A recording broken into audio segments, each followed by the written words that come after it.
2 நாளைக்கு முன்னே திருவண்ணாமலை நடந்த இந்த சம்பவம் ஒட்டுமொத்த தமிழ்நாட்டையும் முழுக்கிச்சுன்னு சொல்லலாம். ஆந்திராவிலேருந்து தமிழ்நாட்டுக்கு சாமி கும்பிட வந்த பெண்களை 2 போலீஸ்காரங்க சேர்ந்து சுடுகாட்டில் வச்சு ரேப் பண்ணியிருக்காங்க. சம்பவம் நடந்த அன்னைக்கு 2 போலீஸ்காரங்களும் இரவு நேர ரூந்தில் இருந்திருக்காங்க. அப்போ அந்த வழி ஆந்திராவிலிருந்து வாழைத்தார் ஏற்றிட்டு வந்த லாரியை இந்த 2 பேரும் சோதனை போகிறதுக்காக நிறுத்தியிருக்காங்க.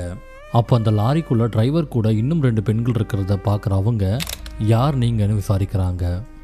அதுக்கு அந்த 2 பெண்களும் தெலுங்கில் திருவண்ணாமலைக்கு சாமி கும்பிட இந்த லாரியில் லிஃப்ட் கேட்டு வந்ததாகவும் எங்களுக்கு தமிழ் தெரியாதுன்னு சொல்லியிருக்காங்க.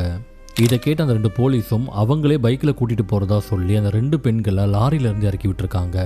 அந்த பொண்ணுங்களை பைக்கில் ஏற்றிட்ட இவங்க கோயிலுக்கு போகிறதுக்கு பதிலாக விழுப்புரம் புறவழிச்சாலை வழியாக போய் முள்ளுக்காடு பக்கமாக இருக்கிற சுடுகாட்டில் வச்சு 2 பெண்களில் 18 வயசு பொண்ணை மாறி மாறி ரேப் பண்ணி போட்டு அங்கேருந்து தப்பிச்சு ஓடி இருக்காங்க. இருட்டில் அந்த 2 பெண்களும் எங்கே போகிறதுன்னு தெரியாமல் காலையில் அந்த வழியாக வந்தவங்க பார்த்துட்டு பதறி அடிச்சு போய் அந்த பெண்ணை மீட்டு ஹாஸ்பிட்டலில் சேர்த்துருக்காங்க. இன்றைக்கி சம்மந்தப்பட்ட 2 போலீஸ்காரங்க ஜெயிலில் இருக்க நிலையில் அவங்கள வேலையில இருந்தும் டிஸ்மிஸ் பண்ணியிருக்காங்க.